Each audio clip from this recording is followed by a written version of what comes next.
Hey guys, so I want to apologize right off the bat. I obviously look a little crazy. I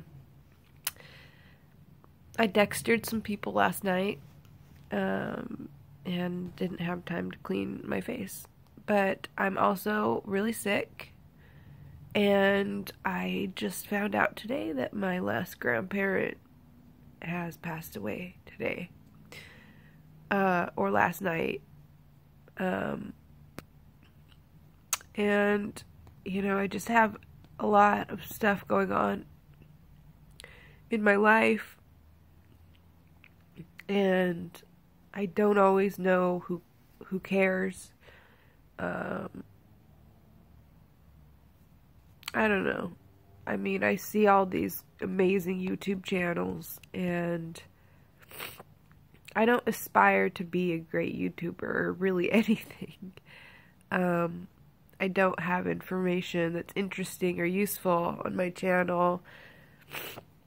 I don't really have tips and tricks and life hacks. I'm not a beauty guru. I mean, look at my face.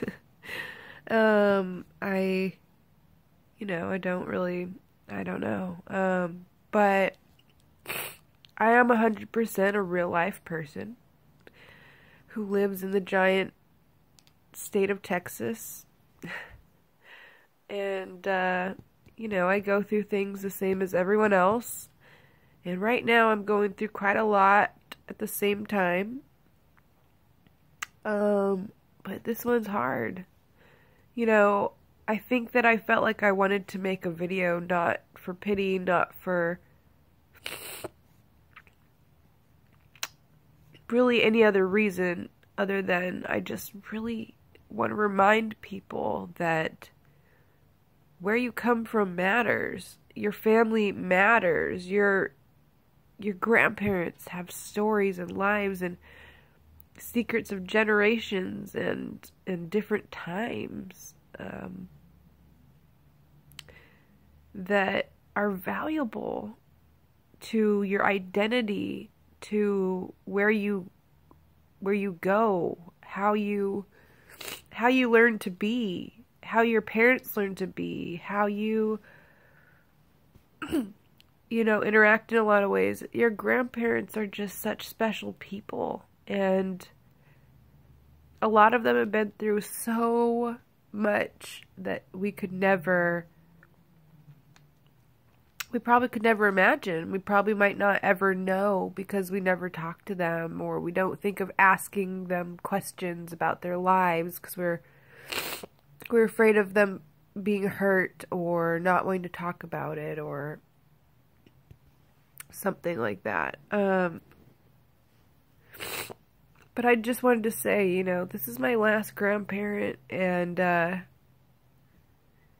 I saw her every Sunday growing up. She was my Italian grandma.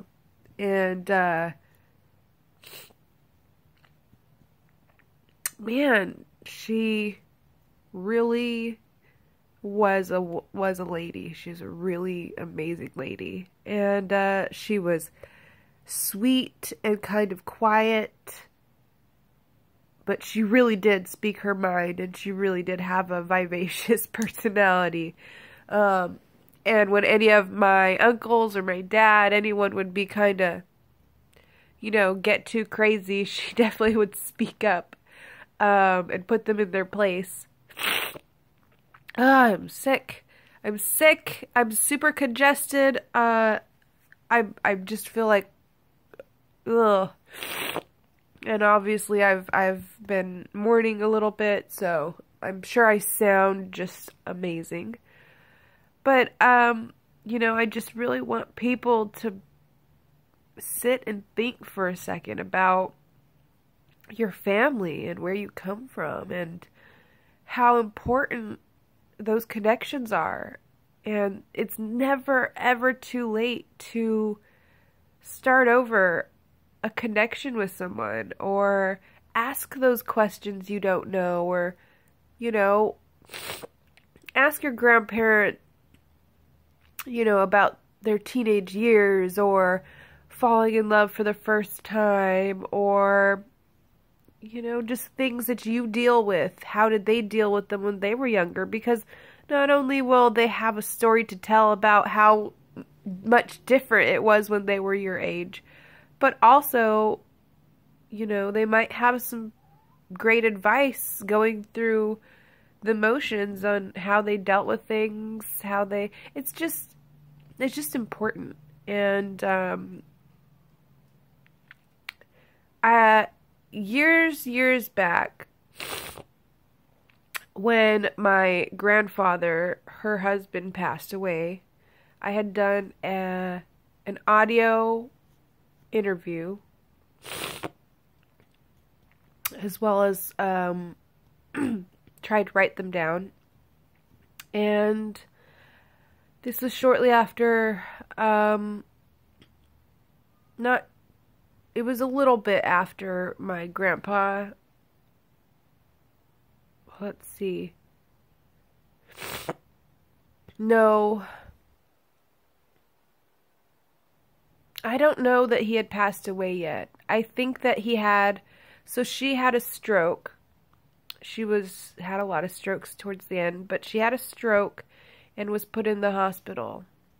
And my grandfather was just heartbroken and scared, and he, being older himself, was also put in the hospital.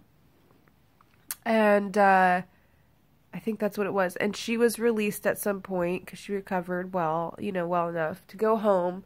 And at that time, I had done an interview with her, and I asked her all of these things, and I don't really have the best memory, and I wanted to record it because I knew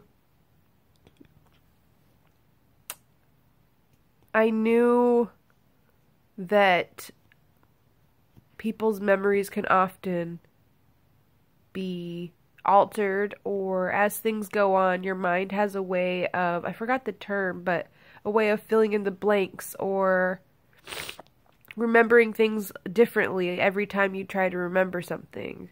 So I wanted to record an audio version so I could hear her voice, as well as, remember what she said word for word, and really have that bit of history. And so I did that.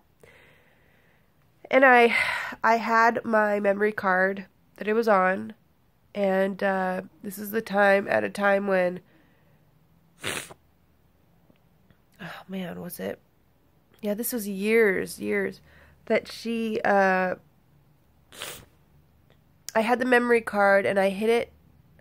I was with my ex-fiance at the time, and I showed him, I put it in a drawer, and I specifically was like, don't ever use this. Like, I wasn't ready to, I was scared almost to upload it onto the computer and everything and mess with it because I was afraid I might delete it.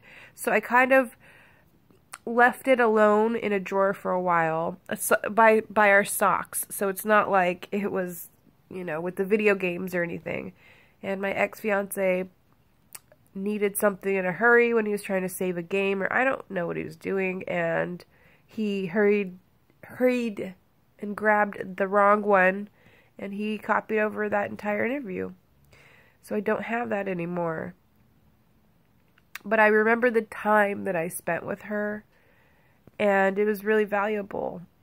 And I really would encourage everyone to get to know your family a little better. I mean, even your parents have stories. Even they were in middle school and high school and college, and they've gone through everything you've gone through. They've gone through heartbreak and dating and having crushes on their teachers and maybe being dumped or stood up, or one night stands, or falling in love and having friends pass away, being at parties, being in situations they weren't comfortable, or, memories that they cherish. And those are the things that, you just don't know until you ask, until you try to involve yourself in their lives. And I think it's important. And I miss my grandma so much already.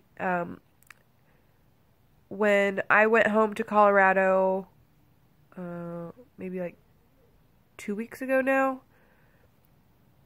while I was at, the first day I was at my brother's house visiting my nephews, my dad got a call that she had had a stroke. And we were dealing with that. And it seems like every year I've gone up there, we've got a call about a grandparent or another stroke or someone's not doing well, someone fell, and, you know, it was not a surprise because she was also like 96, 97, but it hurts still, you know, to lose that piece of history, that piece of your family, that person you loved. And you know, last night I was working at a haunted house, hence the blood, and I got there around 7:30ish. We kind of bummed around for a while because the Astros game was on, and you know, maybe like 9ish, I went to get dressed. This was upstairs in this old bar that used to be it's called Axelrad. The Axelrad family was a Jewish family. They owned a grocery store there in that area a long time ago. And it's been many things since. A barber, other families have lived there, apartments. It used to be like a drug house at one point before they fixed it up. Anyway, the upstairs area where the family lived, that was converted into storage primarily when they bought it out and used it as a bar.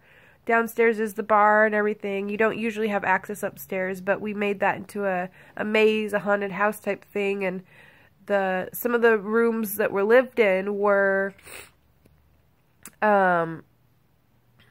converted to the office and storage, and, you know, where they keep extra drinks and towels and blankets and stuff, boxes and glasses. Anyway, I went into the side room. So there's a big room you can go into. You go in the door and it's lit up, and we had, you know, pizza and makeup that we could put our faces together, do whatever, costumes. There's like a couch and bean bags. We had water, beer, you know, just hanging out. And we could look out the window and watch people in the beer garden. So it was really cool. Anyway, there's a room off to the side that was pitch black. I don't know why, but I went in there to change. I mean, we all kind of used the room sporadically to change, but I didn't turn on the light because I didn't want people outside seeing me changing. And I didn't really feel any type of way about the room or the place. I didn't feel scared, is what I guess I'm going to say. But I was off to the side in this room, in the dark. It's just a bunch of storage. And then there's a closet that's like crammed full of stuff. You can't even get in there. And I was just kind of changing. I kind of tripped a little bit, fell around, and finally like hopped into my pants. And I had like a you know, murder apron and stuff. And then I went out of the room and back into the lit up room where everyone was at, sat down, started talking to some of the girls that were there, and within a couple, like maybe a minute of me leaving the room, we heard a big dragging, rattling sound from something in that room. So we looked at each other, and I was like, I don't know. And so the girl went and turned on the light, and no one was in that room. Just a bunch of boxes, heavy things, some glasses, nothing else. I don't know. And so,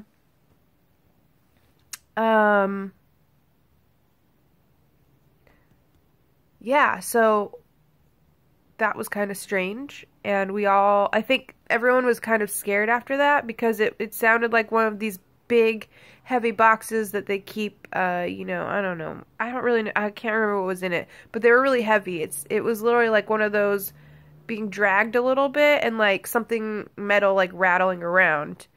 And I mean, I wasn't really scared, even though I literally just came out of that room that I was in the dark, like moments before. Um, I didn't feel any type of way. I wasn't scared. Everyone else was really scared. Um, but now I'm starting to wonder, and I know this is going to sound ridiculous, and I know that I'm also searching for answers, and I'm trying to find signs and things, because I think that sometimes people do that because it helps them, like they feel more comforted, thinking that there was a sign or that they could have been prepared or something. And I think maybe that's what I'm doing. But my dad said that my grandma had passed away last night while I was at the haunted house, and then they called me today to let me know. And I can't help wondering if, like, I keep looking at that as a sign. Like, I don't know what exists out there. I'm not saying that ghosts exist. I don't know. Whatever. I'm a human being, and I can't prove or disprove anything, and whatever. But I can't help wondering, just because it happened in the room that I had just come out of, that I was alone in, and I didn't feel scared by it. I felt like it was just like, well, okay.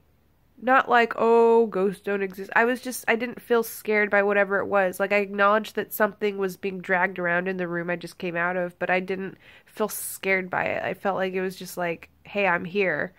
And then my grandma passed away, and I just feel like I wish that I could say that that was like her or someone like letting me know. Because I think today when they called me and let me know, I wasn't really surprised. But I don't know. I'm just grasping for straws, I guess.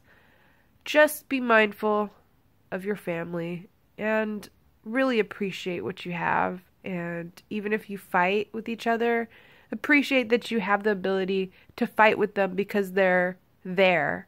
And if your family is not there for you, just remember that you can be stronger than what example that they're giving you, and you can be you can be what you want, and you can be better than what they gave you, if they're not around or they're not great to you. But I just really, I just really wanted to kind of make a video, not for like attention in that way. Like, obviously that's just to be grateful, and I'm a human being. I have a life. This is what's happening in my life right now. I didn't even have time to wash this shit off my face. I literally got home last night, fell asleep with it, and I don't know. I'm probably gonna go take a shower right now, because needless to say, I'm definitely not going back to the haunted house tonight, or to the bar thing. But yeah, so hopefully I get over this cold quickly. Ugh. And yeah, I appreciate you supporters that have been there for some strange reason on my channel. I see you out there, and I appreciate your comments and your support. And hopefully I'll, have some cheerier videos to post soon. But if not, have a safe Halloween, and love you guys, love each other, and we'll talk soon. Bye.